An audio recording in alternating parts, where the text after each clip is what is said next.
We will be exploring how to how this whole pandemic is impacting, and we will see from a gender lens, from a gender perspective, how it is impacting everyone. So I just would like to highlight the objective of the session.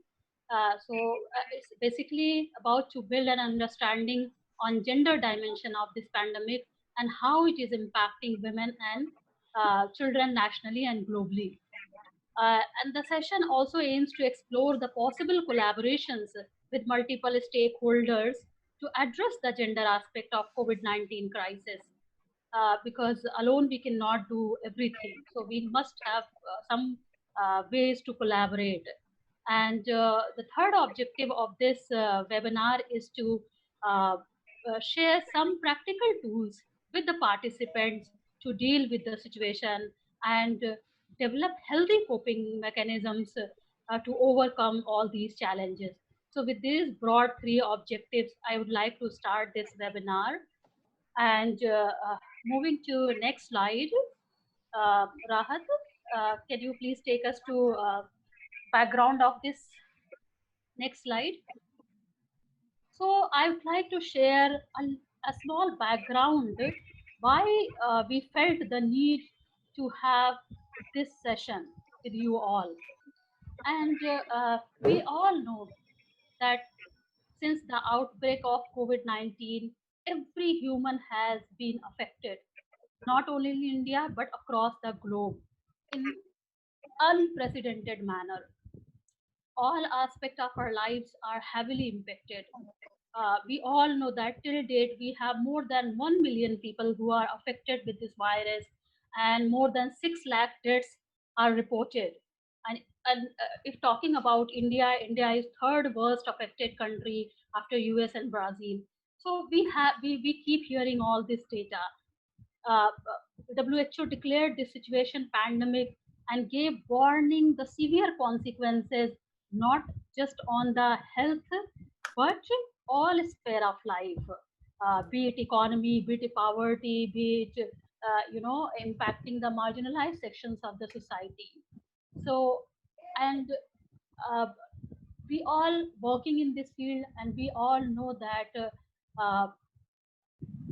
the, whenever there is any crisis, women are and women are upfront who are facing the worst of these issues and pandemics. So today we are going very specifically talk about how it is impacting women. Women and girls are heavily impacted. We can call it pandemic within pandemic after seeing the gender based violence and abuse and crisis, or UN Women called it shadow pandemic also.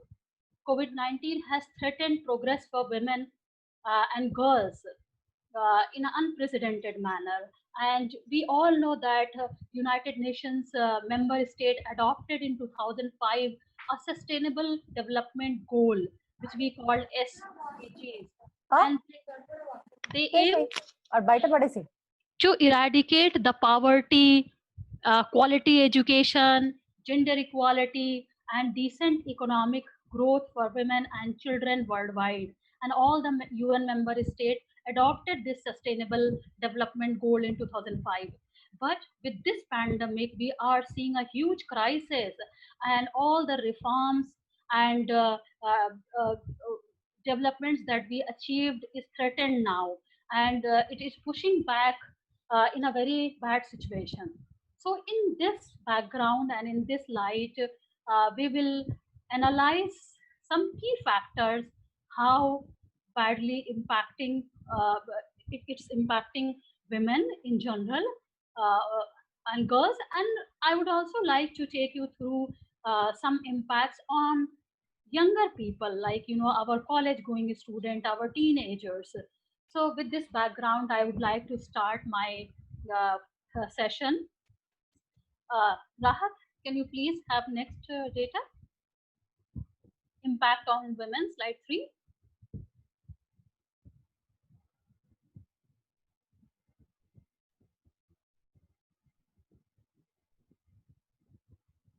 Next slide, Rahat. Yeah.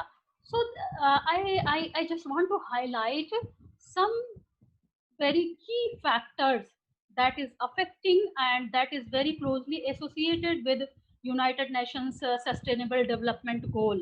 And this whole global data source is UN Women, United Nations, and uh,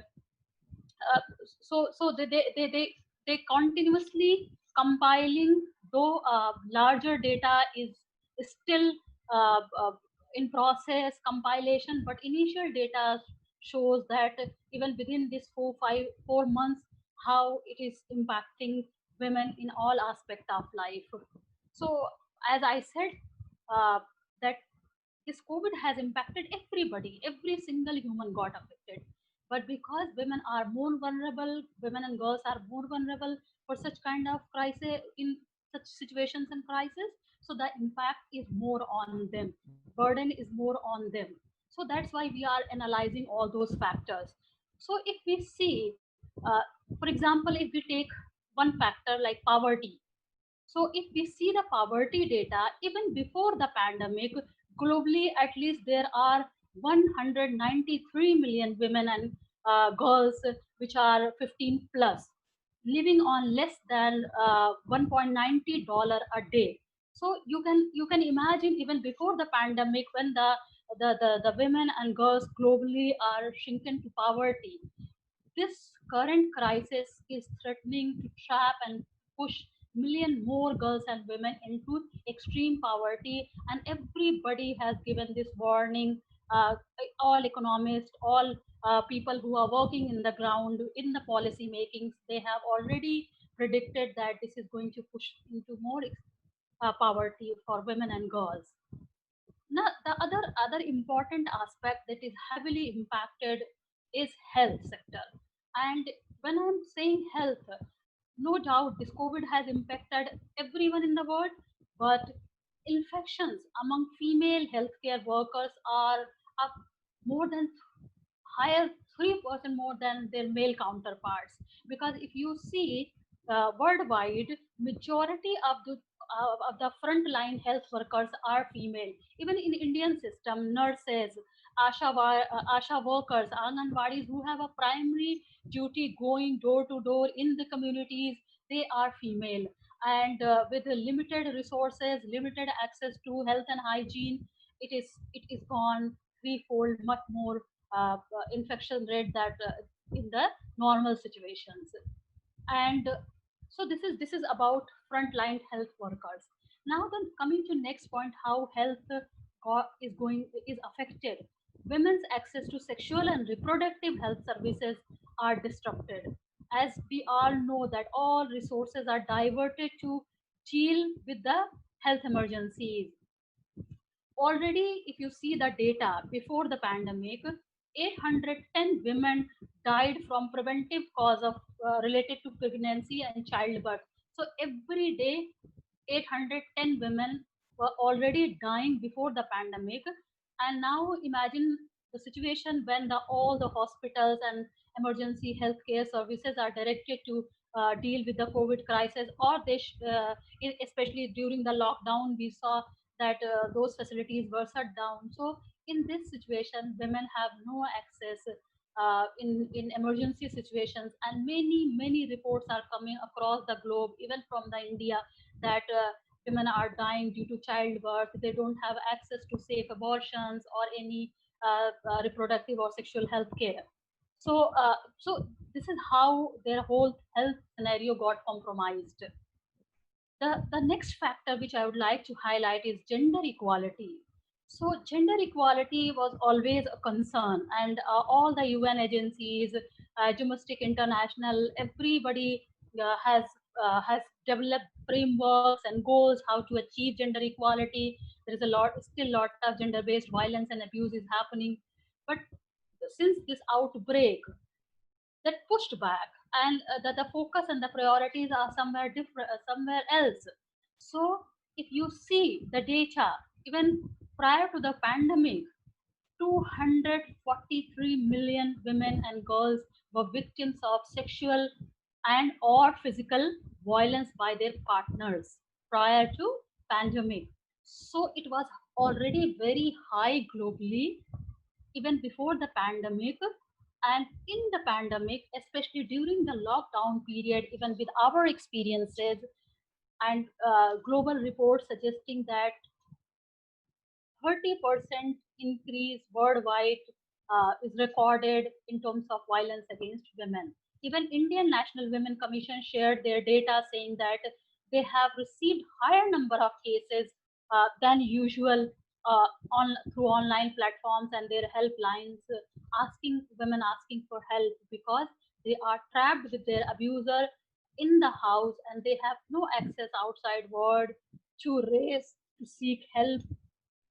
And the situation is very bad. With our experiences, we also received so many cases where they are facing much more crisis in terms of violence and abuse. So this is the scenario in this pandemic, and that's why violence against women is called pandemic within pandemic. So so this violence has got increased a lot. The next point, which is very important for equality and well-being of women, is their economic growth and employment. And I'm giving you some data side by side so that you can have this idea that this is not some general here and there cases. It is across the globe. It is in India, it is outside, everywhere. And these data were very reliable, collected through reliable sources before and after pandemic. So if we see the economic growth and employment, 740 million women work in informal economy.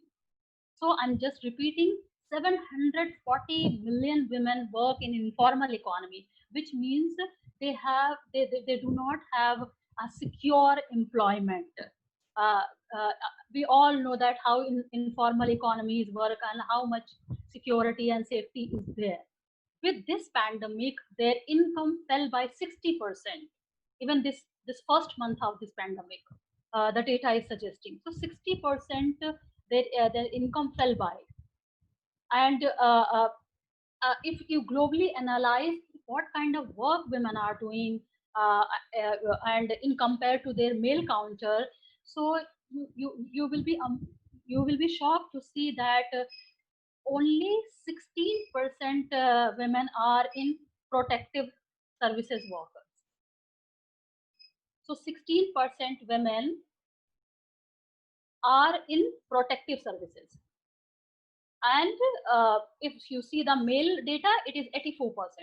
So which means that women's jobs are always at risk.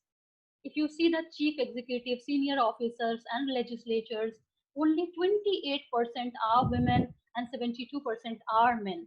So this whole employment opportunity, whole protection, say security of job is not with women.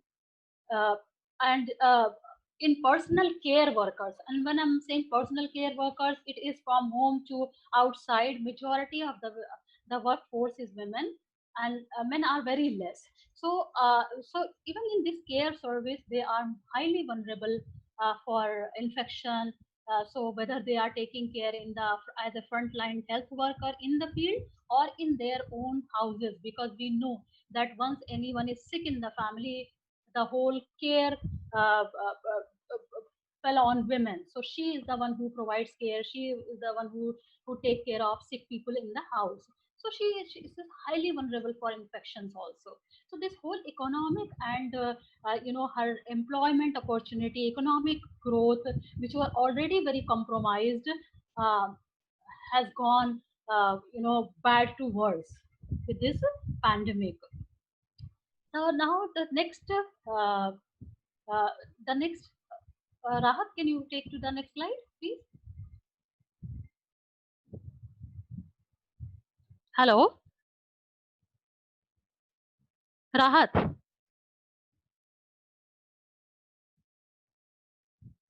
Next slide, please. Impact on young people. Yes, ma'am. Yes. Yes. Yes.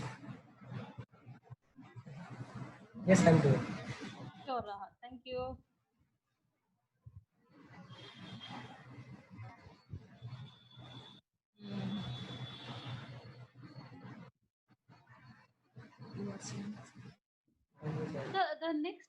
The next big point that I would like to drive here.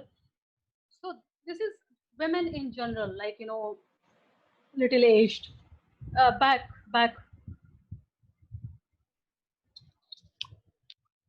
one slide back, Rahat. Yes, impact on young adults.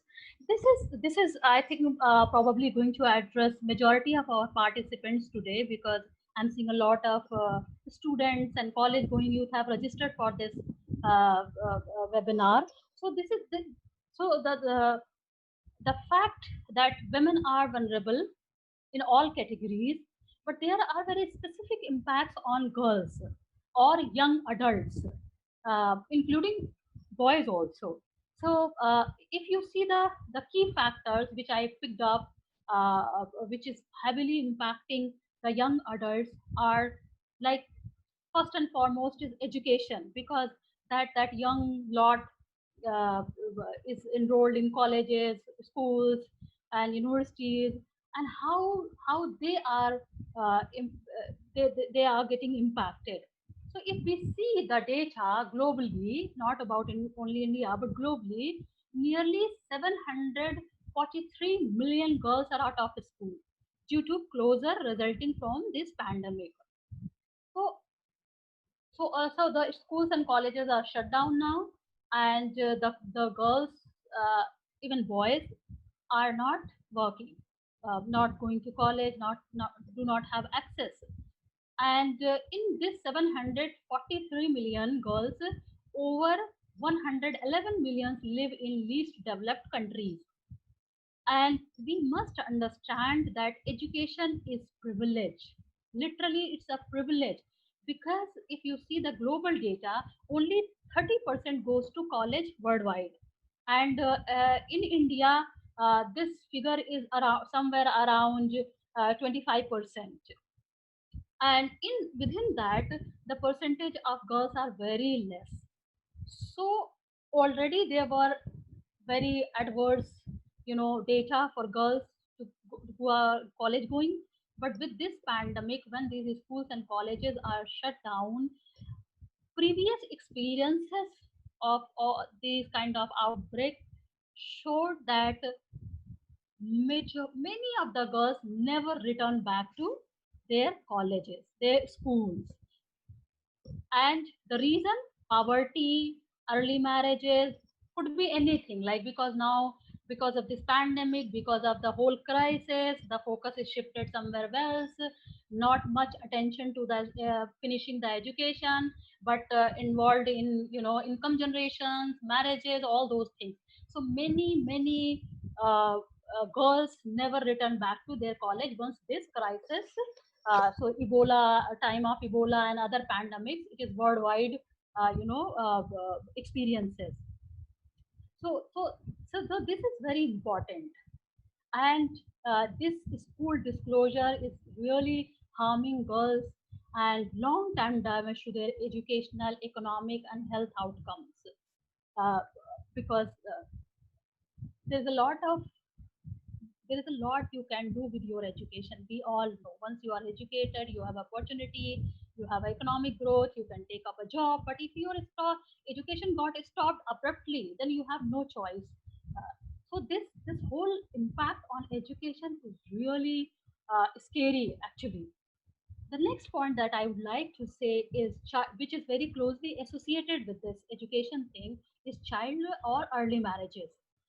And even in the normal period of time worldwide, 12 million girls marry before age of 18 every year. So this is not total data, but every year 12 million girls marry before the age of 18. And this figure is likely to increase very fast because of this pandemic. And reports have already started coming from the world, and especially in India, when there is a lot of child marriages happening. We all are working in the field, and we keep receiving all this news we keep receiving help, support on the helpline that child marriages are happening because the family see women girl as a burden, and in this crisis they don't want to bear that burden, so marrying off them would be a good option to secure her future. This is the thought process that goes into mind during these crises or in general also. So this is really hindering their progress, their learning, their health. The next point that I would like to say is sexual violence and trafficking. So in general young girls, in general women, but particular young girls are more vulnerable for sexual violence and victim of trafficking. So within, you won't believe, within 10 days of lockdown, childline childline is a dedicated helpline for children. They received 90,000 calls for child sexual abuse and other abuse. And many news we saw that teenage girls were literally forced to sell their bodies because their employers are not giving wages fair, after even hard work, after working they are not getting their wages, so they are living in extreme poverty, and to survive they are forced to sell themselves. So this is a very extreme crisis where the burden fall in women and girls. The next point where My Choices Foundation's Operation Red Alert works on trafficking issue, human trafficking issue, and from our research, studies, and work, whenever there is a crisis, there is a floodgate for human trafficking of young girls, young boys also.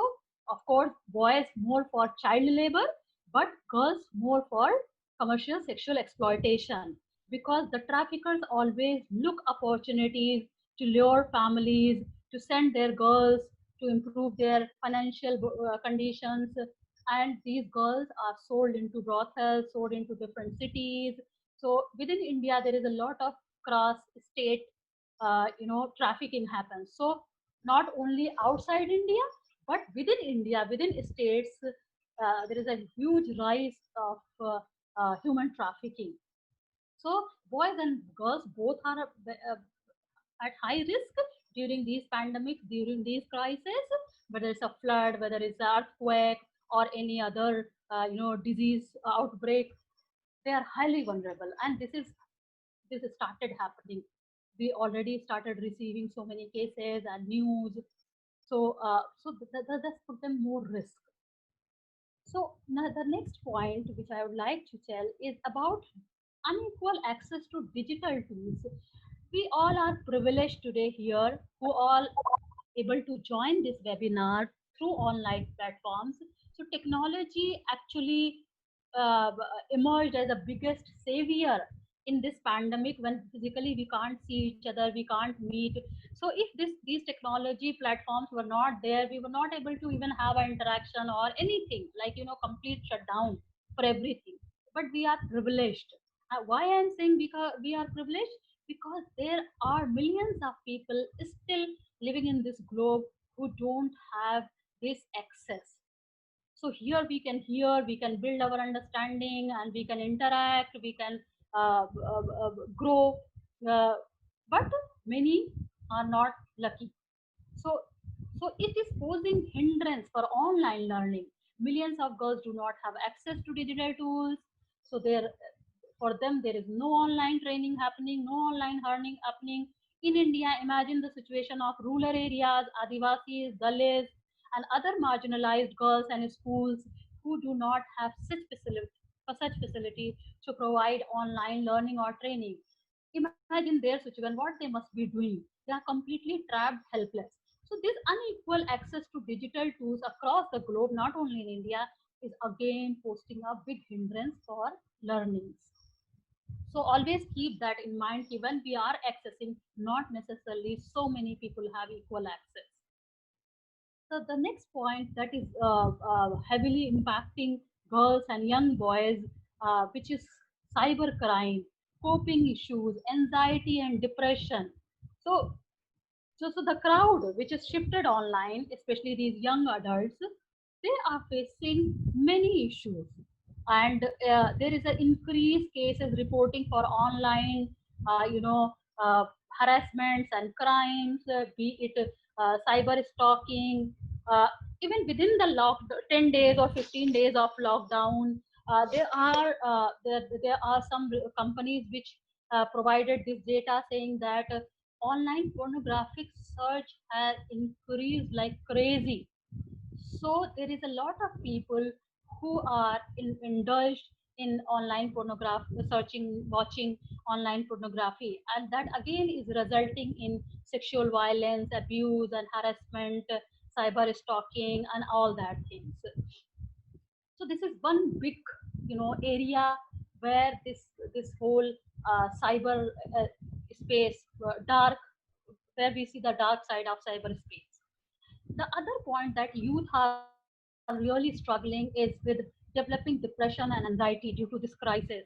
So suddenly their whole routine got stuck. They are not able to go to school. They are not able to study whatever courses they have chosen. They are not able to do anything. So they don't know how to cope, how to respond to this particular crisis situation. So they are going into depression and anxiety. There's a lot of suicidal tendencies also seen, not only in big people, but in the teenagers and young adults.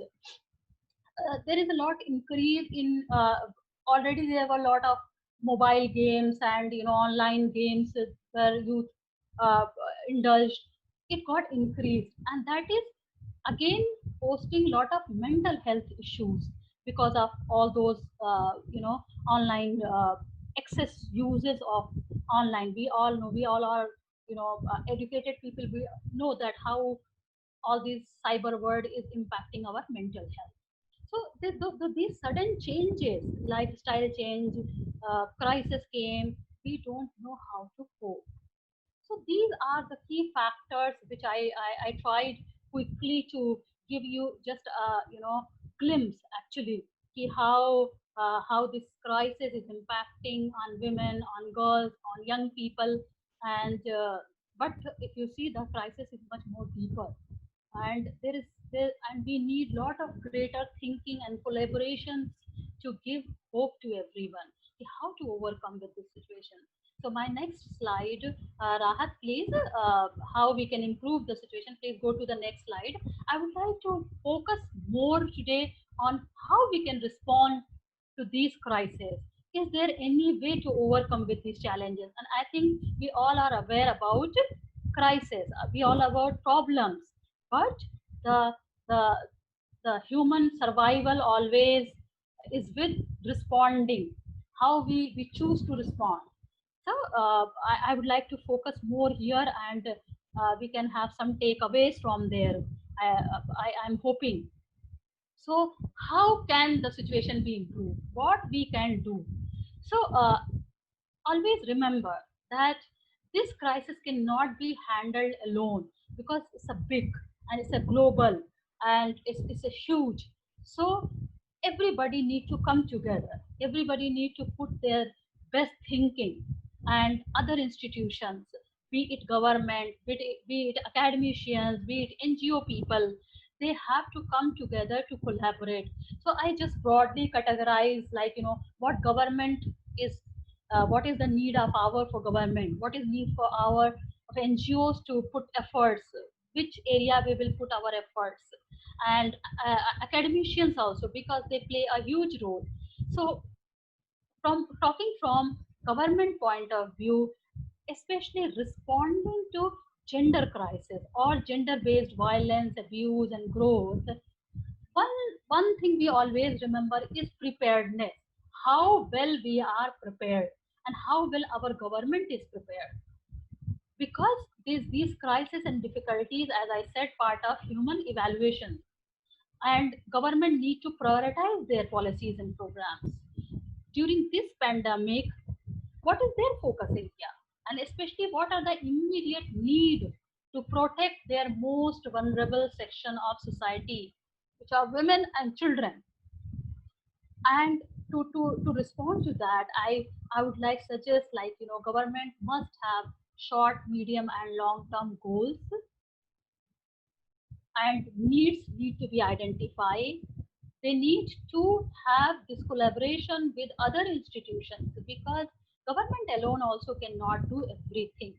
They have, especially considering this whole huge population, diverse population, marginalized sections of the society, they need to come together with other stakeholders, with other institutions, to chalk out a plan and divide them into short, medium, and long term goals. Number two, which I would like to emphasize here for a government point of view, that they must allocate additional resources to address this violence against women or this gender equality during this crisis. And many worldwide, many governments, be it Canada, be it New Zealand, other and other countries in UK, we see that immediately they came up with plans and packages. So this is something that every government need to adopt it. So resource allocation is very important.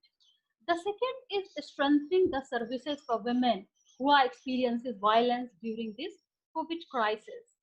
And these the services that addresses women's emergency need must come within essential services, and that recommendation we have already given to government of India to through their uh, uh, National Women Commission.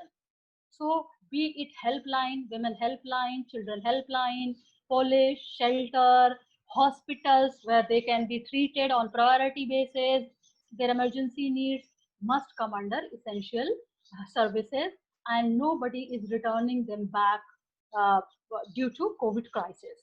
So, these services need to be strengthened at every cost.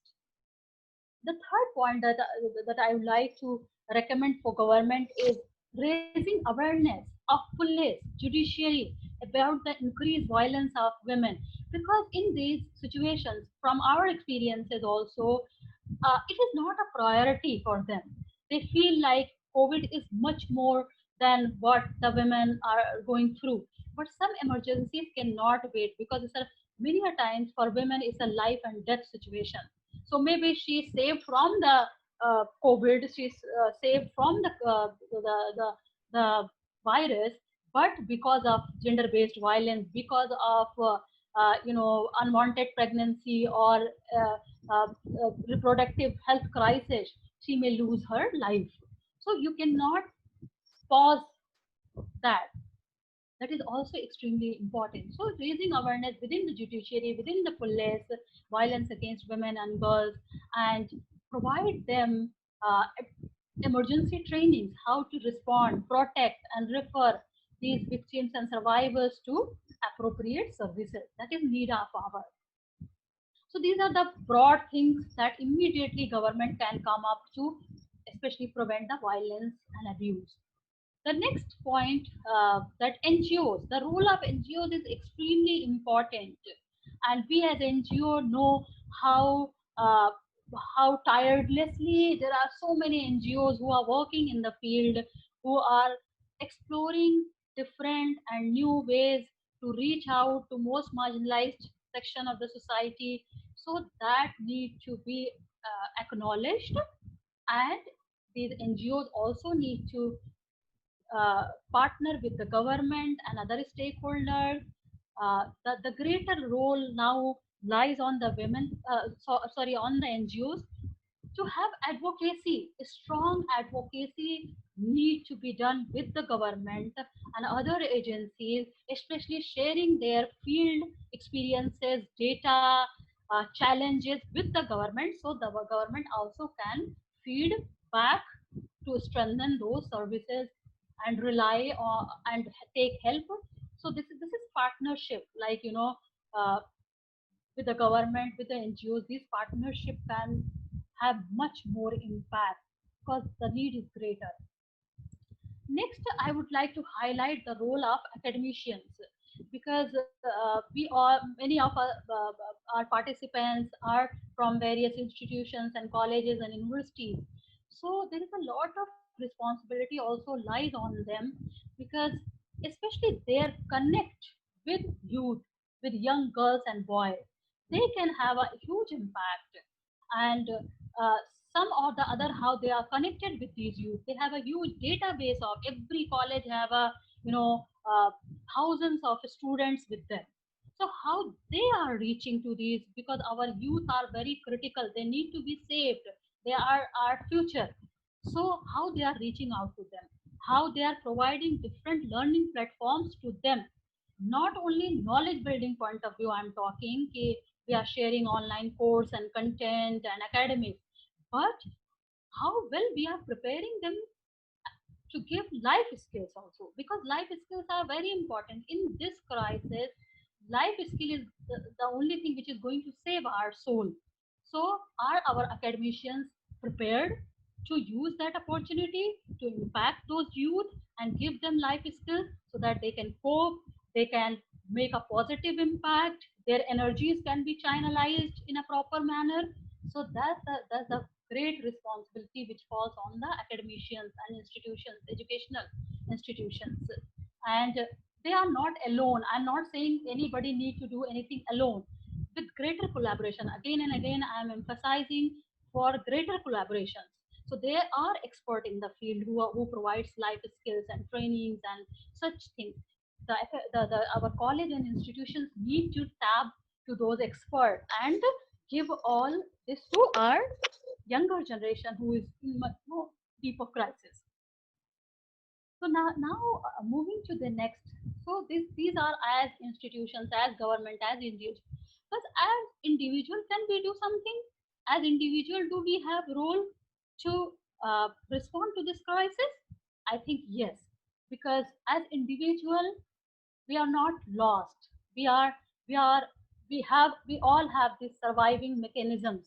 So as individual, I would like to, in my next two slides, I really want to emphasize how as individual you need to respond to this crisis. So maybe we cannot change overnight everything. We cannot change government policies and programs and this and that, but what is in my hand today, that I need to focus on. So, all my dear participants, I really want to uh, uh, want your attention to just see how, as individual, what you can do. So, Rahat, can you take us to next slide?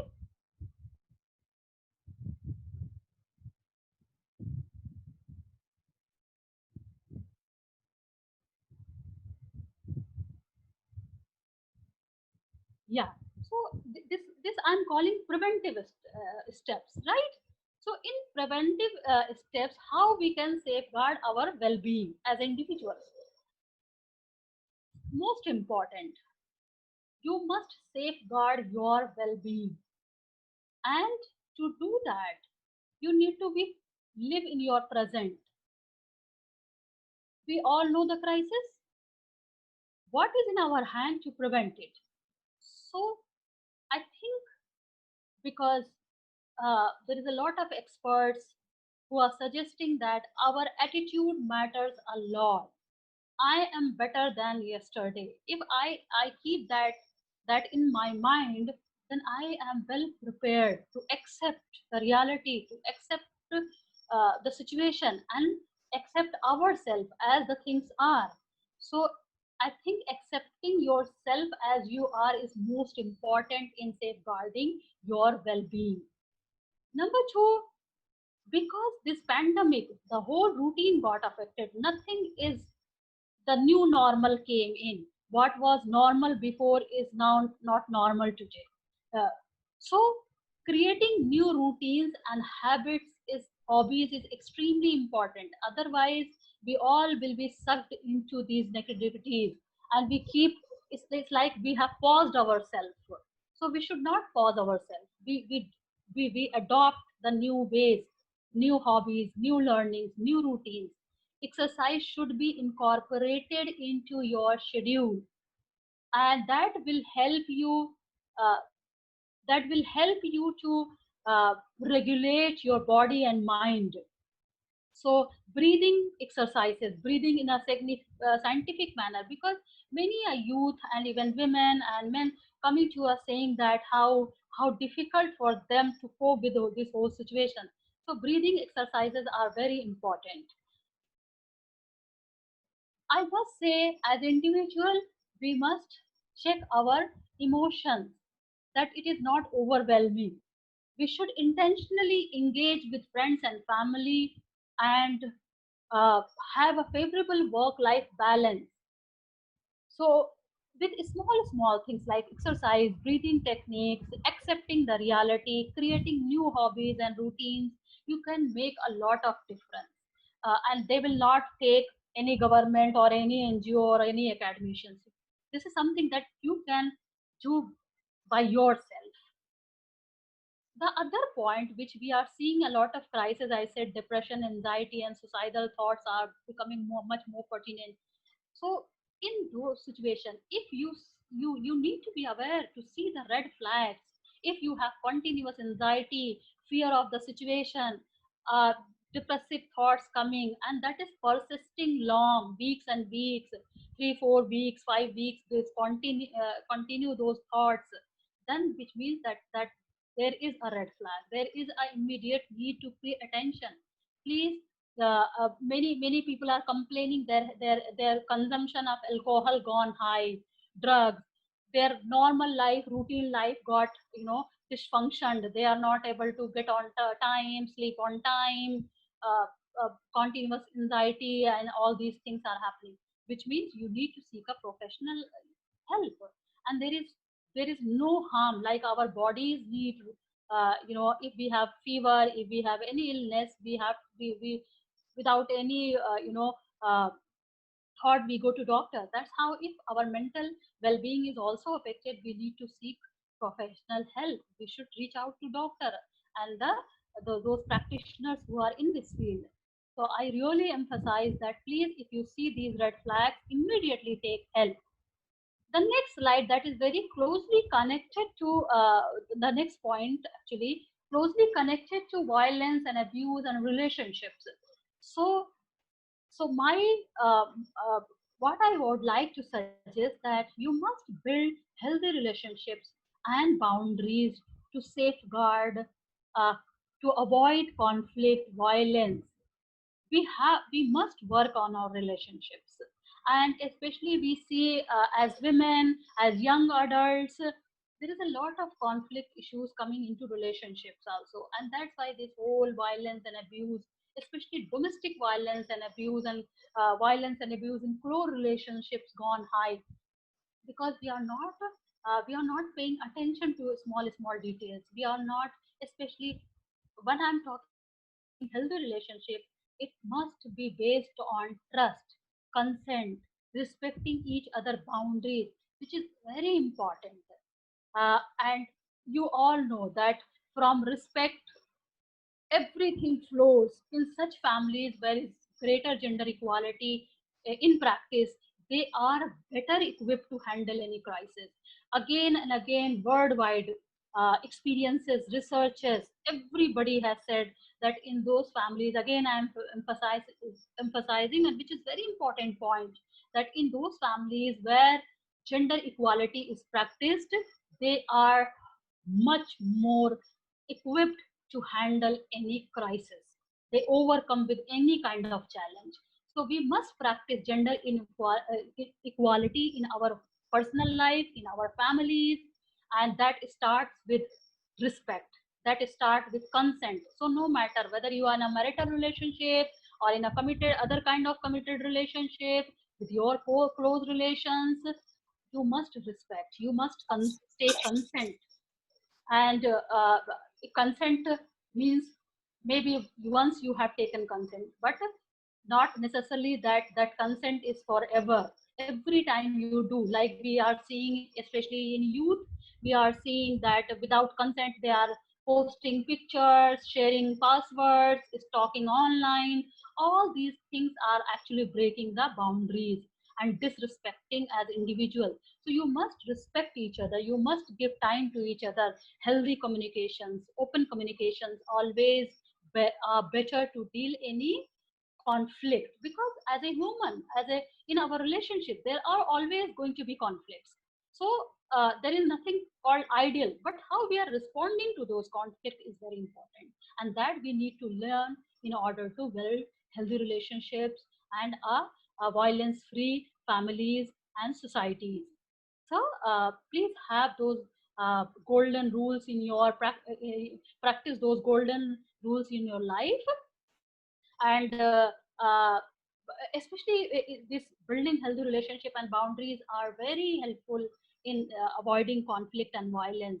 And we at My Choices, because we have saw more than 8,000 cases, and we saw how unhealthy relations and boundaries can impact individuals. So we have developed one such kind of tool where you can take assessment where you are in a healthy relationship or not. And I think acknowledging something is first step towards solutions. If we want to practice our mental well-being, our healthy relations, avoid conflict, then we must be open for feedback and start from today. So Rahat, you can see there is a, in fact, Rahat, if you can put the link in chat box also, that would be good. So you can see those take those assessment which is anonymous, privately you can take, and if you see there are red flags, you can reach out to us or anybody else whom you trust to provide help. Seeking help is very important. So don't feel alone, don't feel that I am the only one who is facing this. No, there are many people, and once you acknowledge, you can overcome. So my next slide is about, I'm about to finish. Uh, uh, my next slide is more about what you put. No, Rahat, that can you just have that image? Next image. Next slide, Rahat. Yes. So I always liked this picture very much, which is on your screen.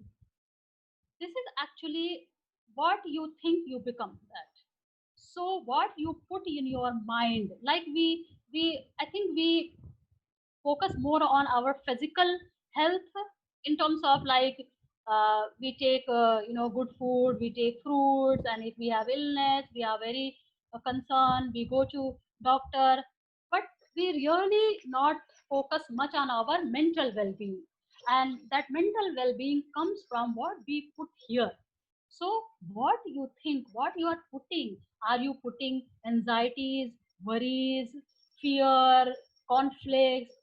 So are you putting that, or you are putting positivity, learnings, care, love, affection? Whatever you are putting in your mind, proportionally it is going to grow. So please always remember this slide. I always like this slide, where this picture very much. Always remember that what you are putting. Next slide, Rahat, which is really very impactful. So you can see कि वो हमारे हिंदी में कहावत है कि आप किसको fertilise करते हो, what you are fertilizing. So what you give, food, water, sunshine, that will grow. So if you are constantly feeding to love, care, affection, the big tree is going to grow. But if you are constantly giving negative thoughts, conflicts, worries, then that plant will grow. So that choice lies with you. It is your call. It is your choice. So these two slides always remember when it comes to responding to any crisis, responding to any difficult situation.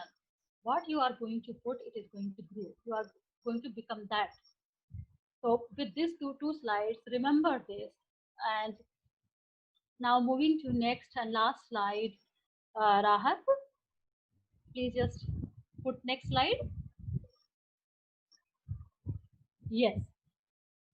More emphasis I want to give that help is available. With all the above that I spoke, is closely linked how and how we are supporting ourselves, how we are supporting each other. So don't feel that there is a end of word for anything. So help is always available, and any kind of abuse and violence is speak about it. If you keep tolerating, it will grow. There are various ways and mechanisms available to seek help. So please be informed and reach out. So maybe you are not going through any abuse or violence or any problem, but maybe look for others, look for your close relatives, your family members, your friends, your surroundings. Be mindful, and we can't just live for ourselves. We have to see people around us and how better we can help them. So please always encourage them, support them to seek help. And I have given the helpline number. My Choices Foundations runs a national domestic helpline number. So you can always reach out. You can always share that helpline number. Rahat, can you put the next slide where our helpline number is written?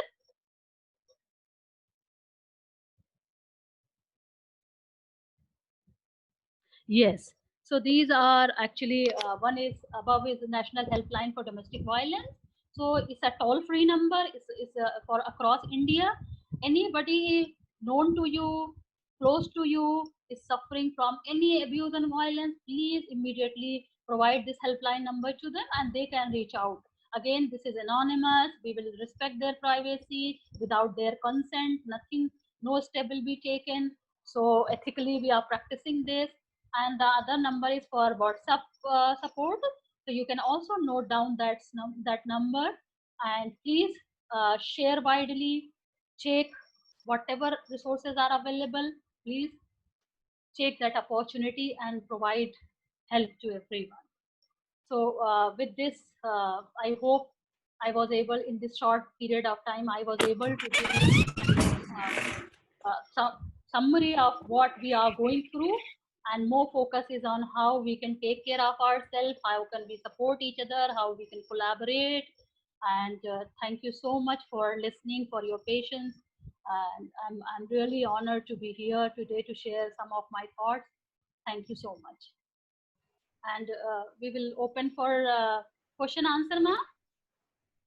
Yes, ma'am. So we have around 10 minutes to for question answer.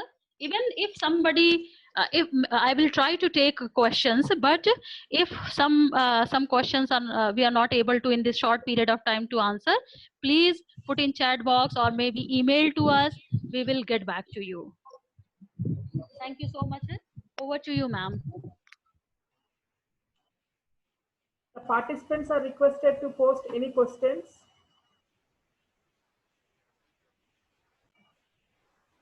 The chat box which is provided.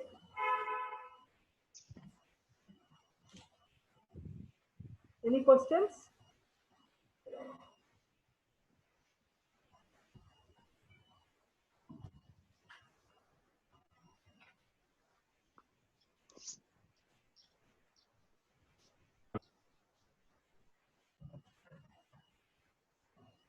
In the meanwhile, I would like to present the summary of your session, ma'am.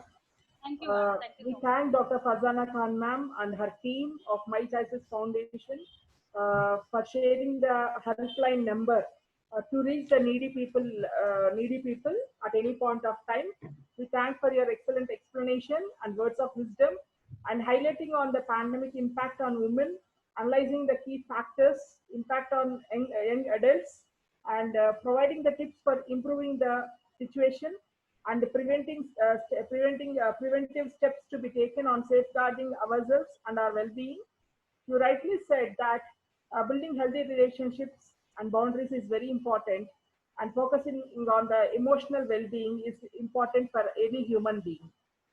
And at the same time, we are thankful to Mrs. Archana Brain, Rahat ma'am, and Tina ma'am, and entire crew of My Choices Foundation for the excellent coordination and associating with us to organizing this webinar successfully.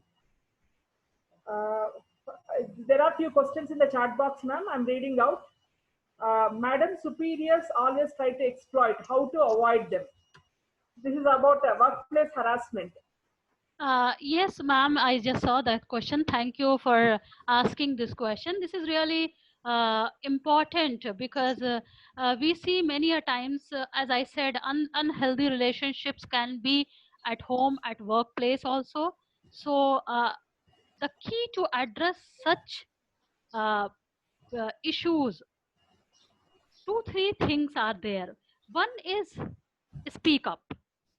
So, as I said, in any case of violence or abuse or exploitation, if we keep fearing, if we keep quiet, then that will grow. So, if you feel that something is not right or someone is trying to exploit or abuse, I think firm communication is very important. Many a times when you have firm communication with someone and with excellent communication, like if for example if some act is not acceptable, directly reach out to that person and in a polite way you can say, sir, this behavior, or ma'am, this behavior, I felt that way. Always say like, this is my feeling. So you are not putting the blame that you did this to me. You can always start with this, I felt that uh, uh, in this particular situation it was not appropriate, so maybe I misunderstood. Would you like to explain me why you have done this to me, or why what were your concerns while you were saying this, while you were doing that, so that I can improve. So like asking the upfront person that what causes them to do this to you. So they will be like, okay, so you are opening a challenge without being offended, without being accepting, without even putting the communication, you are accepting. If you are silent, the upfront people feel like, oh, they are accepting, and next time they will do again. So open the communication is first important aspect. If it is resolved there, I felt that way, would you like to explain more to me? So start with these lines, and once if they are okay, they are explaining and you can back explain to them. If they are understanding, it's fine. If they are not understanding, it's not your problem. You can take next step, because in any every organization there is always a way to reach out to one level higher. And once anything is resolved, put in writing. Giving in writing is always very important aspect, especially at workplace. So you should do that. Okay, with this meeting I felt this, could you please explain me more? So the next communication should be in writing. So in these small ways you can always uh, firmly draw your boundaries, put forward your points, and if it is not resolved, then take to the next level. But many a times at first level, once you are firm, you kept your boundaries tight, all these issues will not arise. Thank you for your excellent explanation, ma'am. Hope any more feedback, any more doubts, any more queries? What is the best motivate a depressed individual at workplace? See, there is, some many a times we use depression word very so depression is actually a clinical term, and it need to be evaluated. Sometimes people are down, sometimes we are low mood, which we cannot bracket it as depression. So whenever you see any sign and symptom, that is matter of further investigation. Only a clinical psychologist can give someone level ki whether they are depressed or not. So if you see any colleague who are showing these symptoms, immediately motivate them to go to a clinical psychologist to rule out whether they have depression or not. Because if, any person who is down, who is dull, is not necessary is depressed. Okay, so first and foremost assessment is very important. So please take them, motivate to take a clinical evaluation, and at what level that depression is, because in depression also there is a lot of levels, how severe it is, and immediately that clinical person will put in some mechanisms. It can be from medication to counseling. So that is very important. Key first assessment whether they are depressed or not, and this can be evaluated by a professional clinical psychologist only. We cannot label everyone as a depressed. Someone is sharing that to tell about helpline number 1098. Yeah, so this there is a helplines for women. There is a lot of helplines running, toll free helplines to provide support to different sections. So one such helpline is 1098, which is dedicated to children across India. So in every state it is running, and in that helpline anybody, so be it a child, be it an adult, whoever come across any child abuse, and child abuse encompasses to child labor, to child sexual abuse, to child marriage, any issue. So whether the child is in need of any care or support, they can dial this number, and immediately the response will be given from the person who is attending. And these child line people, with help of local administration, if it is a need of rescuing the child from any particular situation, they will mobilize everything. So call, it is child line's responsibility to mobilize the resources and provide the needed support to children. This is very helpful, and we must use this when we see any child in crisis or in need of help. And it is across India. It is a toll free number. Thank you. Miss Deepshika, she raised her hand. Deepshika, would you like to talk anything?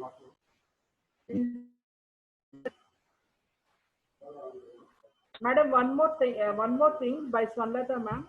Is meditation training may help them, madam?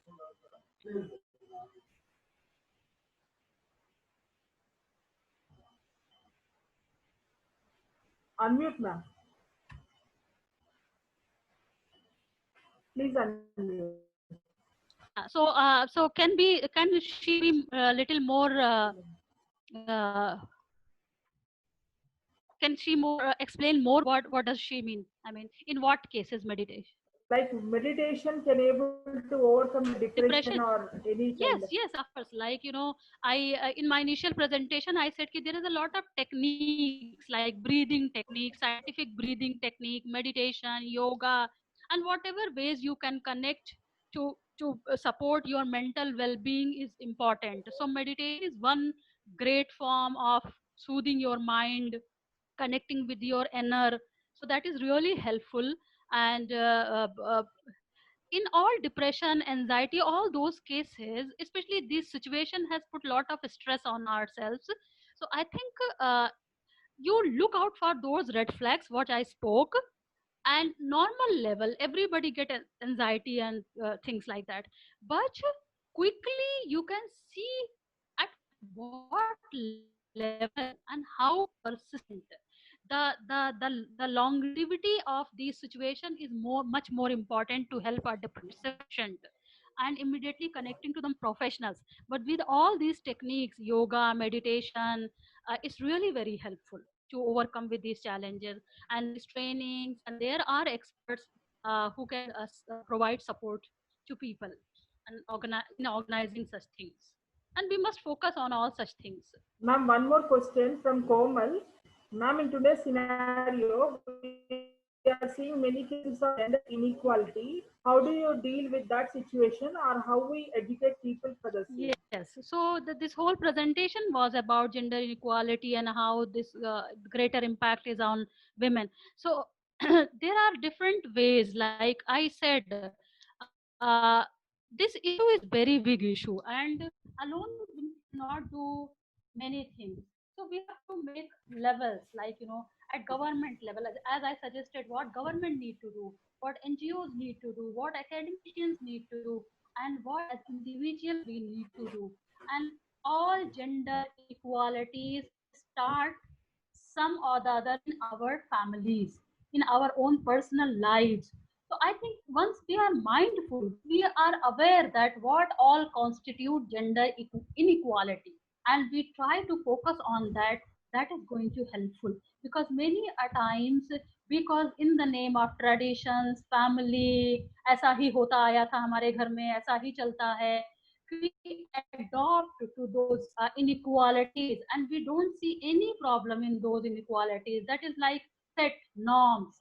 So first, analyzing ourselves as an individual level, in my house, in my personal life, what inequalities I am still practicing and how I can remove those barriers. Once we are better equipped to understand, we can also bring differences in other behaviors and lives. So at greater level, of course, the government and the other institutions have big responsibilities, but at individual, at family level, we all must practice gender equality first, and that's the start point actually. Ma'am, thank you very much for patiently answering all the questions. I can share, with your permission, we can share your email ID with all the participants in the feedback link so that the participants will reach you whenever they have any doubt. Yes, ma'am, and especially if they know someone who is suffering from violence and abuse, please use that. I'm just typing my email ID for everybody. So if anyone faces any challenges or not only yourself but support others also, so immediately reach out to those helpline numbers, please, and post questions. We have our website, www.mychoicesfoundation.org, which I am putting. Please, they can reach out to that website also. They can learn more about the organization and what other supports, like we provide counseling, legal, shelter facilities to the women. So they can always reach out. They can make themselves aware about our services from the website.